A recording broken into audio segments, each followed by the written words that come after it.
Bakit ba hindi na ako nagulat nang hindi sumipot si dating Pangulong Rodrigo Duterte sa Quadcom hearing nung unang inimbitahan si dating Pangulong Duterte para umattend sa Quadcom hearing? Ang dahilan nila ay nagkasakit daw si dating Pangulo kaya hindi makaka-attend. Pero dun sa Senate hearing, siya po ay nakapunta. Ngayon, pinadalan ulit siya ng imbitasyon ng House of Representatives para umattend ng Quadcom hearing. At sinasabi ko na nga ba magkakaroon ulit ng ibang dahilan para hindi umattend si dating Pangulo.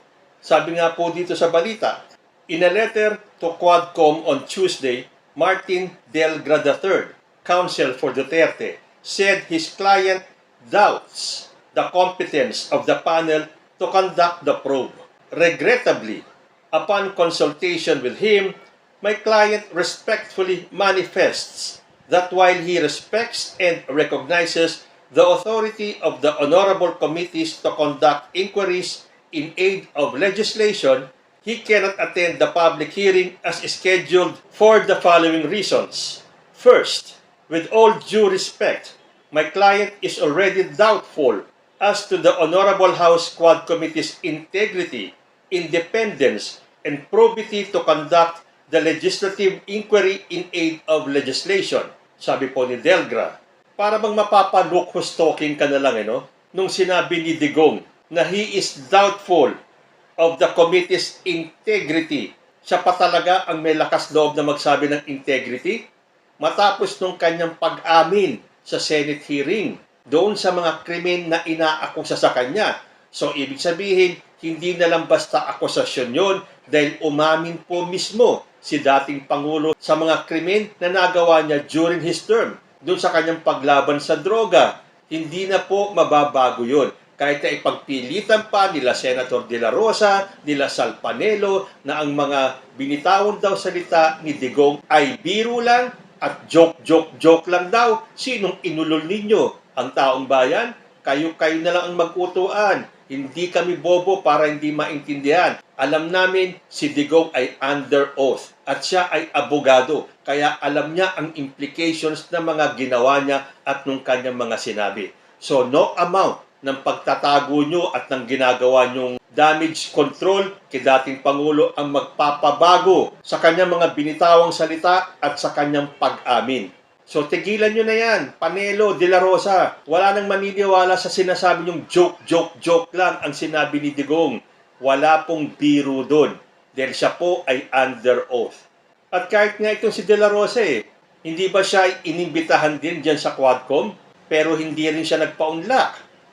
Pero dun sa Senate hearing na dapat nag-inhibit sila ni Bongo, sila pa mismo ang nasa panel. Yung mga inakusahan ang siya pang nasa panel. Basahin ko po yung dahilan naman ni Bato de la Rosa sa kanyang pagtanggi na umattend sa Quadcom hearing. Sabi niya, I do not wish to be the first to break our tradition of inter-parliamentary courtesy. If our counterparts in the lower house do not exercise inter-parliamentary courtesy, this humble representation does. But most importantly, I do not wish to be a guest of their gag show. Gag show ang tawag ni Bato sa Quadcom hearing. Ano naman ang sagot ni Representative Robert Barbers? Sabi niya, we may be accused of providing entertainment and likened to a gag show. But who is laughing?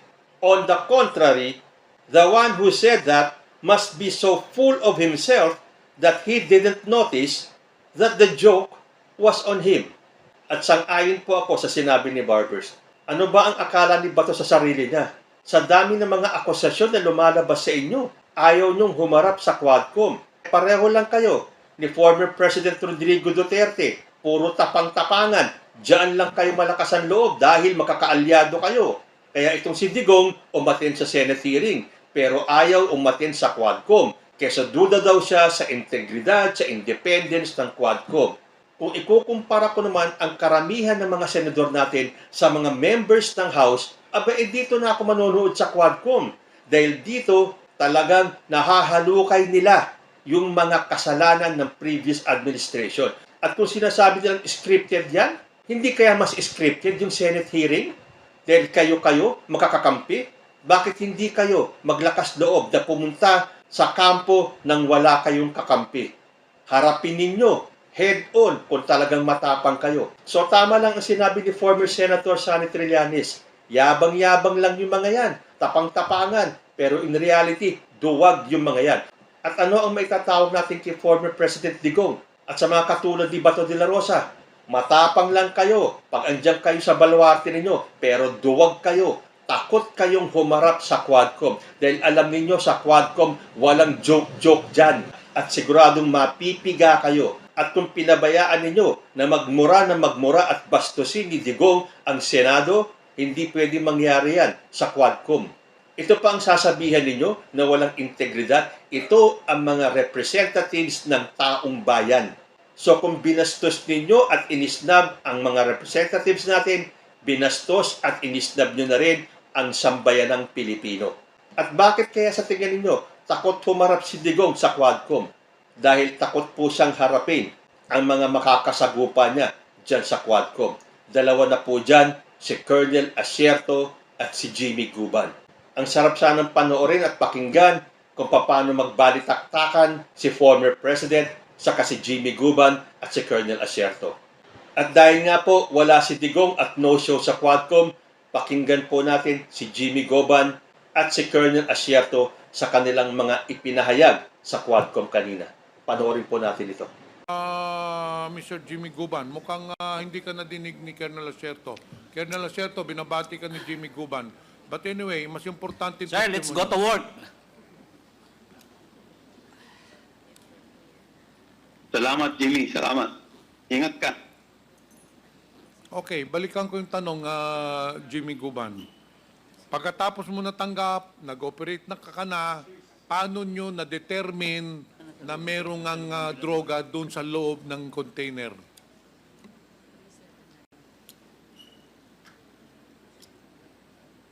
Iyak na. 6 years na sila Iyak na. Iyak na.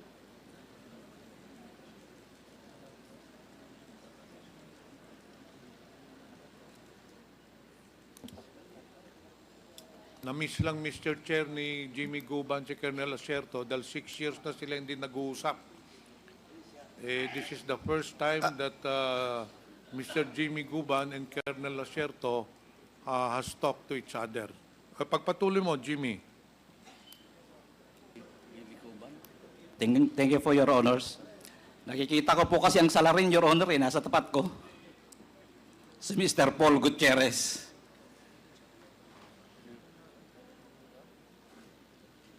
Pagpatuloy mo na yung kinikwento mo kanina. Paano Your Honors, nyo thank you, nalaman na merong droga doon sa Mr. Chairman. dalawang container? Mr. Chairman, with the indulgence of Congressman Johnny Pimentel, ano lang, kasi nag-ano lang ako, nagtataka lang ako bakit siya umiiyak.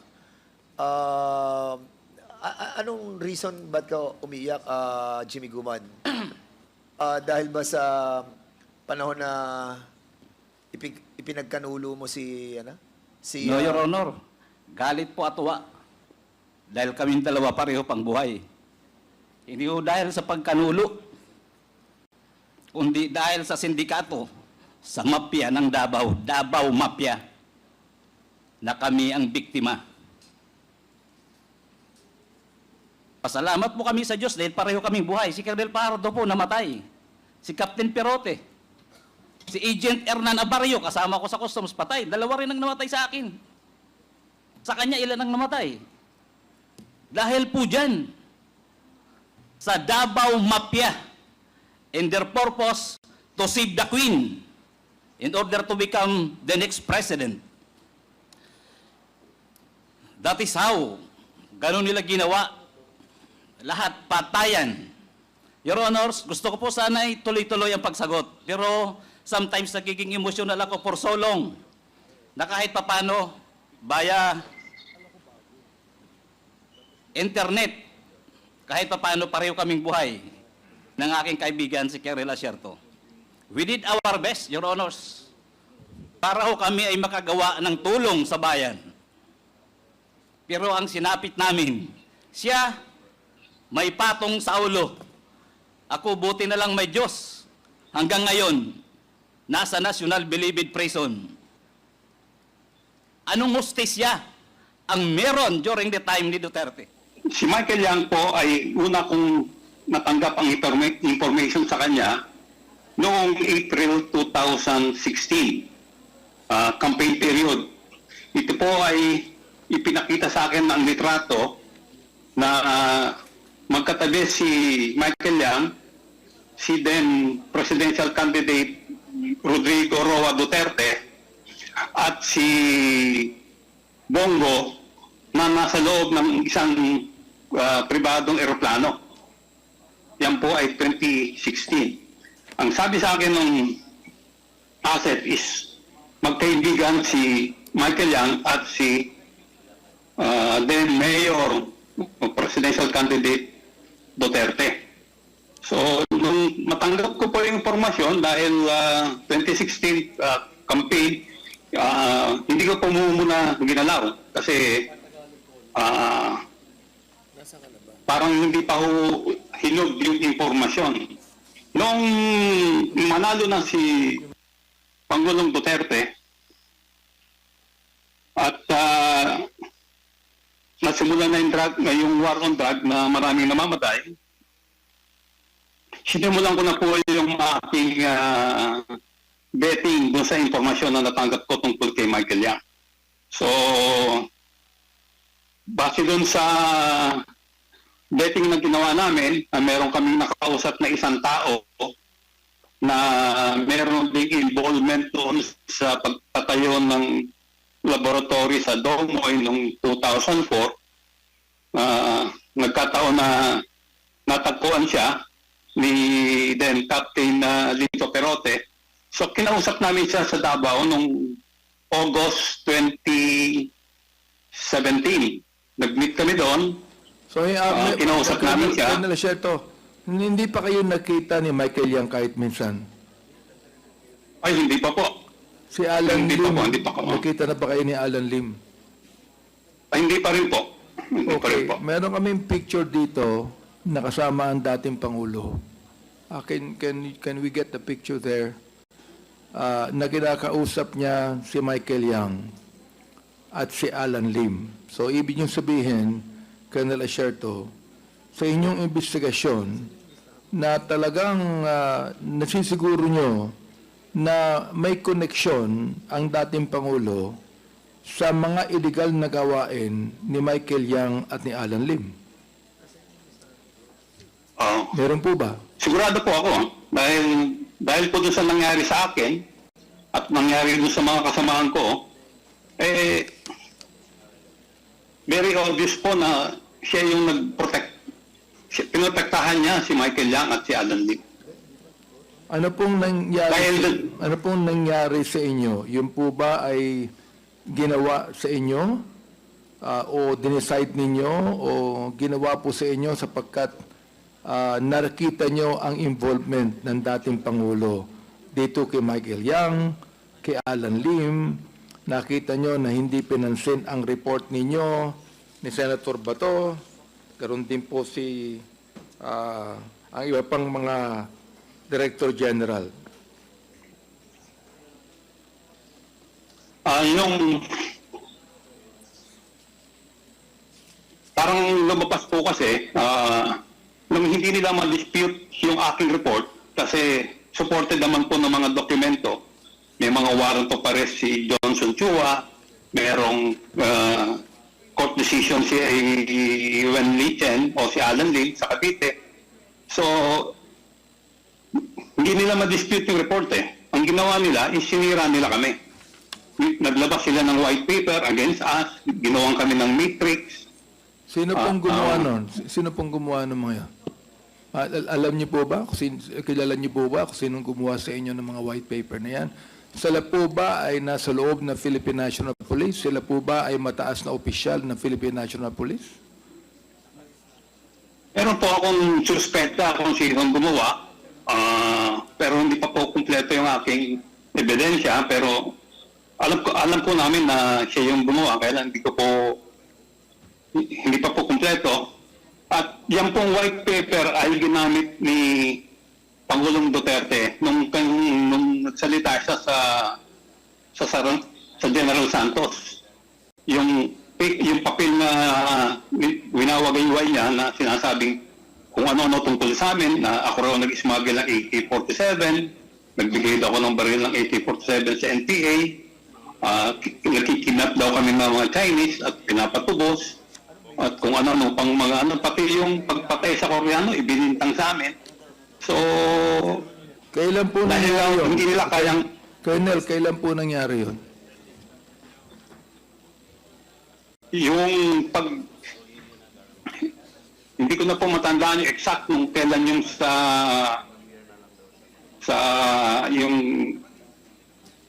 yung kanyang public sa engagement sa General Santos. Pasensya na po kayo, talaga pong medyo mahina po yung aking pag-alala sa date, pero lahat naman po yan is nasa media. Lumabas na po sa media yan. So, lahat po itong sinasabi ko ay nangyari, mabe-verify po sa media. Meron po ba kayong sariling dokumento na nagsasaad na si Michael Yang po at Alan Lim at ang ibang mga PNP chief ay may connection dito sa inyong iniimbestigahan? Ang ginawa ko pong report ay nasa kanila, ibinigay ko sa kanila yung report ko. Oo. Meron Kung po ba wala kayong kopya ng report wala na ko yan? kayong kopya ang komite, kung wala ko kayong kopya, pwede po ako magbigay sa inyo ng electronic copy. Mr. Chairman, do you have a copy of that? Comsec, do we have a copy of the document from Colonel Asierto? There were submissions in the past, sir. We have to check if... Just in case lang na nawa na yung kopya, can we ask another copy from you, Colonel Asierto? Opo, ipadala ko na lang po. Lahat po ng dokumento na meron ako, pati mga notes, mga pictures, mga passport picture ni Alan Lim o ni Lin Wenxiong, ipadala ko po sa inyo. So, Colonel Asierto, of course, alam nyo na under oath po kayo. So, lahat po ng inyong mga sinabit, mga binanggit ngayong araw na ito sa aming Quadcom ay puros katotohanan po lamang. Opo, Wala pong halong katotohanan po ba ito? Ang pangalawang tanong, wala bang halong politiko ito? Ang pangatlong tanong, masama ba ang loob nyo sa dating Pangulo o sa mga Director General, kaya kayo nagsasabi ng ganito ngayon? Pakisagot po. sobrang anim na taon na po kung lumalaban sa katotohanan. Ayan, narinig po natin si Jimmy Goban at saka si Colonel Asierto. Hindi ba interesting sana na marinig natin kung ano ang isasagot ni former President dito sa mga sinabi ni Asierto at ni Goban? Pero as expected, mga takot po sila humarap sa Quadcom. Kung nanonood kayo ng mga House hearing at saka ng Senate hearing, makikita nyo naman kung sino talaga ang gag show. Anyway, kung gag show na tinuturing ni Bato de la Rosa ang Quadcom hearing, ano kaya ang Senate hearing? Comedy bar? Kayo po, ano ang masasabi ninyo? Comment lang po down below at magbabalik ang usapang Tito Manny. Diyos ti Agnina.